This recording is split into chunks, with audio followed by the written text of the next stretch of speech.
अस्सलामुअलैकुम वरहमतुल्लाहि वबरकातुहू। मेरे भाई एक दूसरे लेक्चर के साथ आप सबको जो है वो खुशामदीद कहूँगा। तो अभी हम लोग इकोसिनॉइड के बारे में जो है वो पढ़ रहे हैं। तो मैंने आपको पिछला लेक्चर थोड़ा सा रिवाइज़ कर लेते हैं। तो ये सेल मेम्ब्रेन थी। तो सेल मेम्ब्रेन के अंदर मैंने आपको बताया था कि हमारे पास होते हैं फॉस्फोलिपिड्स। तो फॉस्फोलिपिड्स के ऊपर एक एंजाइम हमारे पास एक्ट करेगा जिसको हम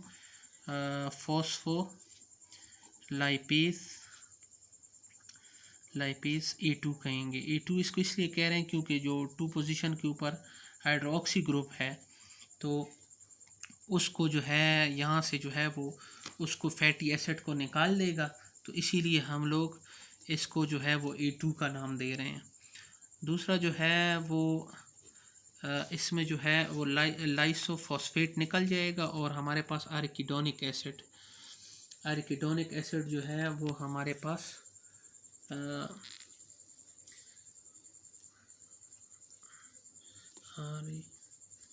कीटोनिक एसिड जो है वो हमारे पास रिलीज़ हो जाएगा।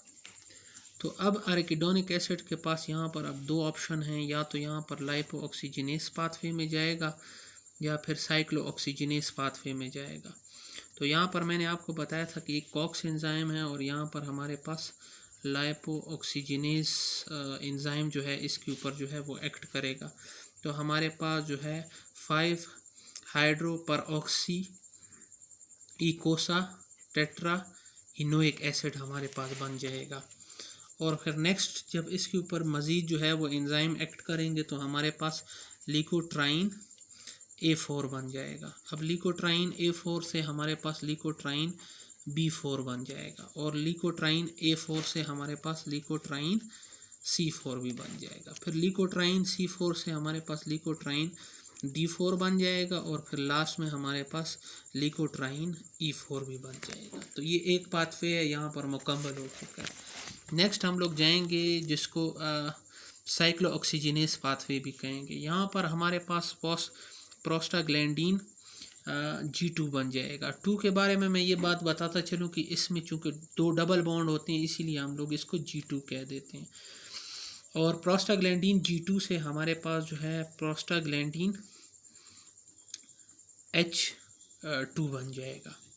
तो यहाँ पर मैं ये बात बताता चलूँ कि यहाँ पर जो हमारे पास प्रोस्टाग्लैंडीन H2 बन चुका है तो इससे मज़ीद हमारे पास इसी से ही और बहुत सारे जो है वो प्रोस्टाग्लैंडीन E2 भी बन जाएगा, F2 भी बन जाएगा और प्रोस्टासाइक्लिन भी बन जाएंगे और थ्रोम्बोऑक्सिन A2 भी बन जाएगा।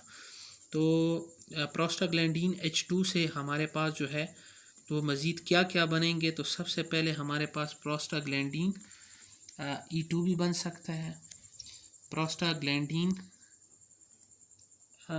हमारे पास F2 भी बन सकता है और हमारे पास प्रोस्टाग्लैंडीन I2 है लेकिन इसको हम लोग प्रोस्टासाइक्लिन कहते हैं। और नेक्स्ट जो है वो थ्रोम्बोऑक्सिन A2 बन जाएगा।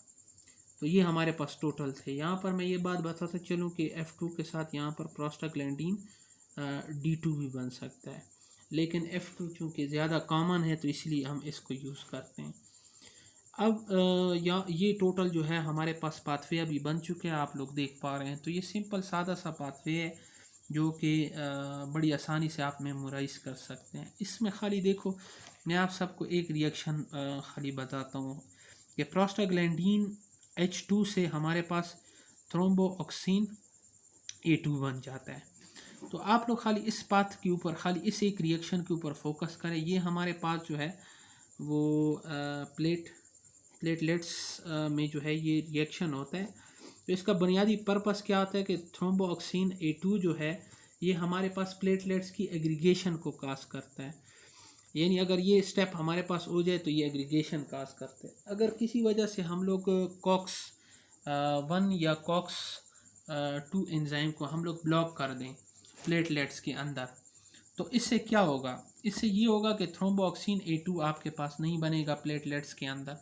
जब वो नहीं बनेगा तो प्लेटलेट्स की एग्रीगेशन नहीं होगी। जब प्लेटलेट्स की एग्रीगेशन नहीं होगी तो उसकी वजह से जो है वो हमारे पास खून जो है वो पतला हो जाएगा, या जिसको कहा जाता है कि यहाँ पर जो है प्लेटलेट्स की एग्रीगेशन नहीं होगी।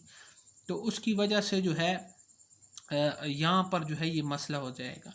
तो ये मेनली हमारे पास जो यहाँ पर जो एक्ट करने वाली जो ड्रग्स हैं वो उसको हम लोग कहते हैं एनसेड। एनसेड से क्या बनता है, यानी non steroid anti inflammatory drugs, यानी ये हमारे पास ये काम करते हैं। यानी इनका मेनली पर्पज़ ये होता है कि ये हमारे पास एंटी इन्फ्लेमेशन की एजेंट होते हैं। क्योंकि देखो अब यहाँ पर एक दूसरा मैं आपको प्रोस्टाग्लैंडीन बताता हूँ, प्रोस्टाग्लैंडीन E2, जो कि प्रोस्टाग्लैंडीन H2 से बनता है। अब इसका फंक्शन क्या होता है, इसका फंक्शन ये होता है कि ये एक पेन काज करता है और प्लस हमारे पास जो है वो फीवर काज करता है। यानी ये जब बनता है, ये रिएक्शन जब होता है तो उससे हमारे पास पेन हो जाता है और फीवर हो जाता है।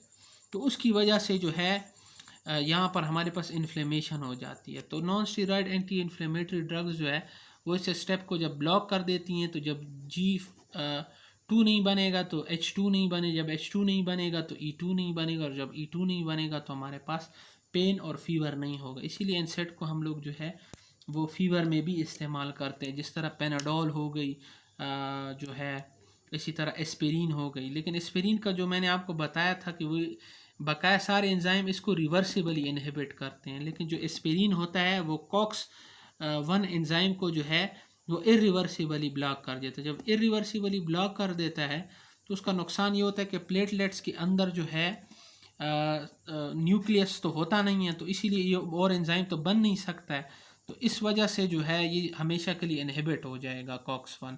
तो उसकी वजह से जो है हमारे पास ये रिएक्शन नहीं हो पाएगा और प्लेटलेट्स जो है हमारे पास जो है उनका काम मतलब वो अनवर्केबल हो जाएंगे, और जब तक के नए प्लेटलेट्स नहीं बनेंगे तो तब तक ये मसला जो है हमारे पास हल नहीं होगा।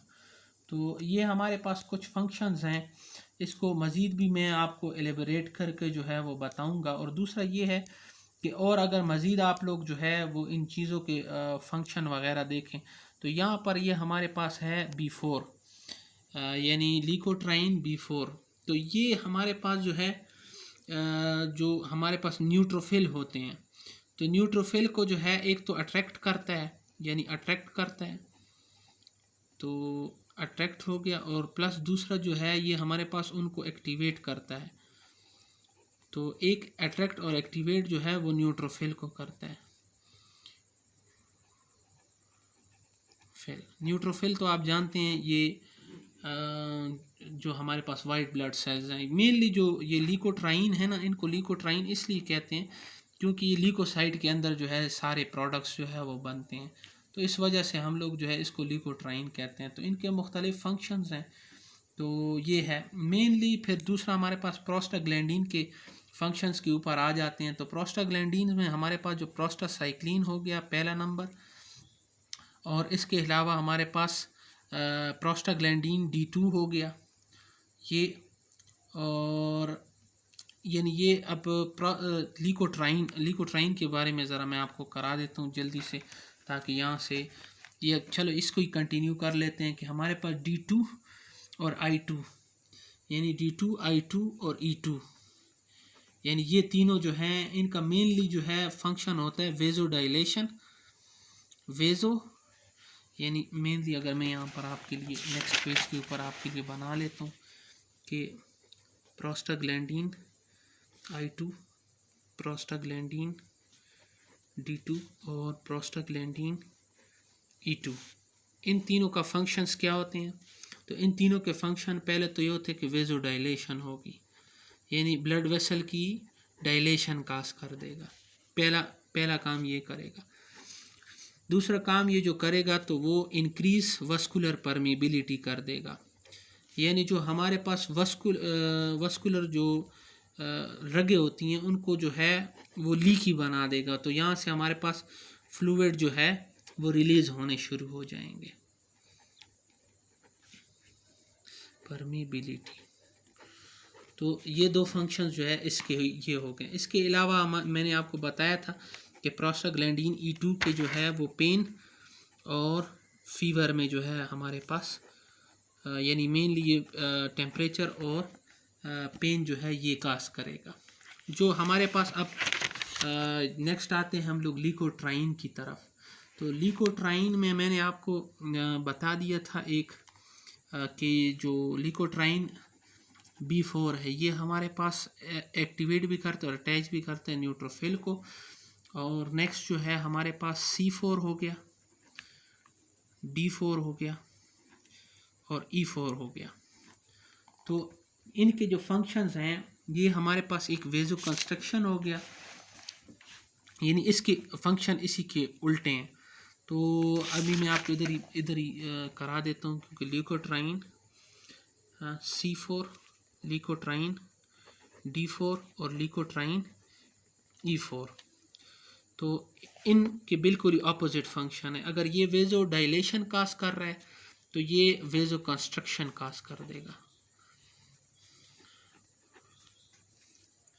वेजो कंस्ट्रक्शन। नेक्स्ट जो है ये ब्रोंकियोस्पाज्म भी काज करते हैं।